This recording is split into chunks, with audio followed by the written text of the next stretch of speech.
అందరికీ నమస్కారం. మానవ సేవే మాధవ సేవ అంటారు.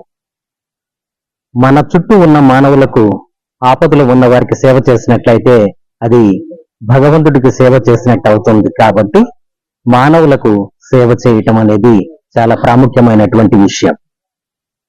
మానవులకు సేవ చేసేటటువంటి సేవామూర్తులను గౌరవిస్తూ ఆగస్టు 19వ తారీఖును ఐక్యరాజ్య సమితి వాళ్ళు 2009వ సంవత్సరం నుంచి ప్రపంచ మానవతావాద దినోత్సవాన్ని జరుపుకుంటూ వీళ్ళందరినీ కూడా గౌరవిస్తూ ఉన్నారు.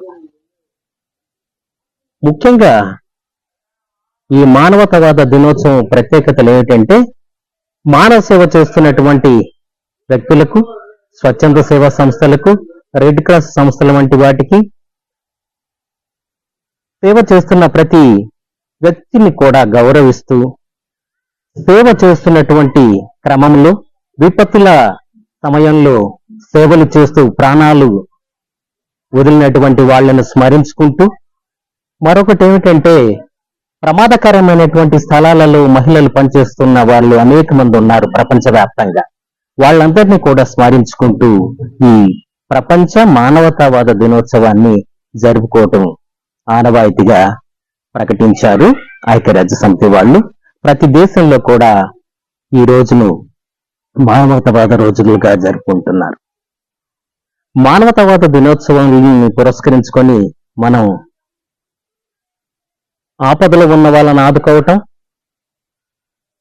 అవసరతలో ఉన్న వాళ్లకు సహాయం చేయటం, అభాగ్యులకు సహాయం చేయటము, ఈ సహాయ కార్యక్రమంలో ప్రధానంగా ఆహారము, మంచినీరు, ఆరోగ్యము, నివాసము, ఇంకా వాళ్లకు ఏ రకమైనటువంటి అవసరాలు ఉన్నాయో వాటిని తీర్చడానికి మన వంతుగా మనం కృషి చేయటం కోసం ఈ రోజును మనం ప్రత్యేకంగా కేటాయించడం జరిగింది. అయితే ఈ మానవతావాద దినోత్సవ సందర్భంగా అనేక మంది అసూలు పార్చాలు సేవలు చేస్తూ చనిపోయిన వాళ్ళు ఉన్నారు. సేవా కార్యక్రమాలకే వాళ్ళ జీవితాన్ని అంకితం చేసినటువంటి ఉన్నారు. ఫ్లోరెన్స్ నైటింగేల్, మదర్ థెరీసా, ఇటువంటి వాళ్ళని తీసుకున్నట్టయితే వాళ్లకు ఈ విశ్వమే ఒక ప్రపంచం. ఈ విశ్వంలో ఉన్నటువంటి ప్రతి మానవులే వాళ్ళ సోదరీమణులు. వాళ్ళు జీవితం అంతా కూడా సేవలోనే అంకితం చేసి వాళ్ళు ఆ విధంగానే ఈ ప్రపంచంలో స్థిరంగా నిలబడిపోయారు. మానవత్వం అనేటటువంటిది ఏ రూపంలోనైనా కూడా మనము చాటి చెప్పొచ్చు. మనం మానవ సేవా కార్యక్రమాలు చేయటానికి డబ్బులే కానవసరం లేదు. సమయాన్ని మనం సేవ కార్యక్రమాలకు వెచ్చించవచ్చు. మన యొక్క సేవలు, మన యొక్క చదువు, మనకు తెలిసినటువంటి పని ఇతరుల కోసం, ఇతరుల సహాయార్థం చేసినట్లయితే అది కూడా మానవ సేవ అవుతుంది.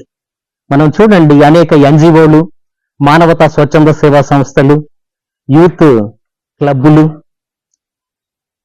ఆర్యవైశ్య సేవా సమితులు, వాసవి సేవా సమితులు, ఇంకా కుల ప్రాతిపదిక మీద చెప్పటం కాదు కానీ కొన్ని సామాజిక వర్గాల వారు ప్రత్యేకంగా గ్రూపులుగా ఏర్పడి చేస్తున్న సేవా కార్యక్రమాలు, సీనియర్ సిటిజన్స్ సేవా కార్యక్రమాలు, ఇలా చూసినట్లయితే అనేక మంది సేవా కార్యక్రమాల కోసం ఒక గ్రూప్ గా ఏర్పడి పనులు చేస్తూ ఉన్నారు.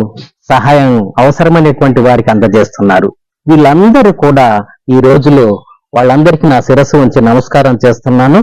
వాళ్ళు చేస్తున్నటువంటి సేవలు ఎంతో ధన్యమైనటువంటివి. ఇలా చూసినట్లయితే ప్రతి ఒక్క మానవుడు తను చేతనైన సహాయాన్ని ఇతరులకు, తన చేతనైన సహాయాన్ని ఇరుగు పొరుగు వారికి చేయగలిగినట్లయితే అది ఎంతో గొప్పనైనటువంటి విషయంగా మనం భావించవచ్చు. అది భగవంతుణ్ణి ఆరాధించిన దాంతో సమానం అవుతుంది, భగవంతుణ్ణి పూజించిన దాంతో సమానం అవుతుంది. భగవంతుణ్ణి మనం ఆరాధిస్తే ఏ విధమైనటువంటి పుణ్యఫలాలు మనకు దక్కుతాయో, మానవులకు సేవ చేస్తే కూడా అదే విధమైనటువంటి పుణ్యఫలాలు మనకు దక్కుతాయనే విషయాన్ని మర్చిపోకూడదు. మీ అందరికీ నా ధన్యవాదాలు. Thank you.